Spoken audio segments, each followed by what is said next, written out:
Assalamualaikum warahmatullahi wabarakatuh. Kawan suara Surabaya yang dimuliakan oleh Allah. Kalau sebelum-sebelumnya kita sudah membahas begitu banyak amalan-amalan supaya kita masuk derajat orang bertakwa, supaya kita dapat menerima ampunan Allah dan masuk ke surga yang luasnya seluas langit dan bumi, maka ini amalan terakhir sebagai pelengkap dari amalan tadi. Apa itu? Masih di ayat yang sama di surat Al-Imran ayat 134. Apa itu? Wallahu yuhibbul muhsinin. Sesungguhnya Allah mencintai orang-orang ihsan. Siapa itu ihsan? Ihsan itu sama seperti bahasa paling sederhana begini. Ketika Anda disakiti orang lain, Anda itu tidak membalas dengan buruk tapi membalas dengan baik. Nah itu wallahu yuhibbul muhsinin. Jadi wajarnya itu tidak umum. Apike orang normal kalau bahasa Jawa begitu. Orang ini baiknya minta ampun. Maka sabar itu kalau kita pahami dari penjelasan-penjelasan sebelumnya, sabar itu ternyata terbagi menjadi beberapa kategori. Kalau yang pertama sabar itu yaitu orang-orang yang ketika marah ditahan, tidak dilampiaskan ke orang lain, itu sabar level pertama.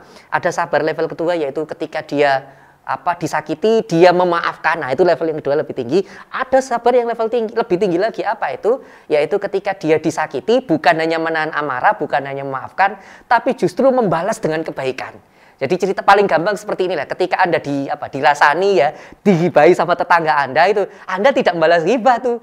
Malah tetangga Anda kasih rawon, ada Mas Rawon, ini Pak Mas Rawon. Nah itu namanya ihsan. Itu namanya wallahu yuhibbul muhsinin. Allah mencintai orang-orang ihsan.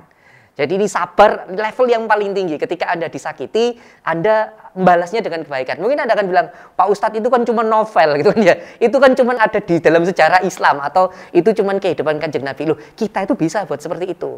Kita itu bisa berbuat seperti itu kalau kita tahu manfaat atau begitu besar pahalanya orang-orang yang ihsan. Bayangkan, Allah itu pakai kalimat yuhibbu. Yuhibbu itu artinya mencintai.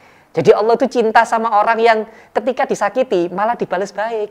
Jadi nanti kalau ada tetangga atau teman kerja Anda yang mendolimi Anda, yang menyakiti hati Anda gitu kan ya, langsung Anda bilang, ya Allah enggak apa-apa, saya ingin balasan darimu ya Allah, makanya saya tak berbuat baik sama orang-orang ini. Saya tak berbuat ihsan.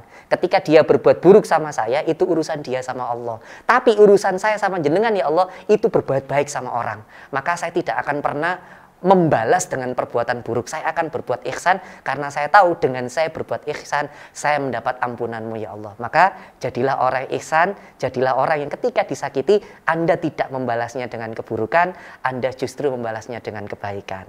Saya Ustadz Marzuki Imran untuk program Hasanah Al-Quran Suara Surabaya. Assalamualaikum warahmatullahi wabarakatuh.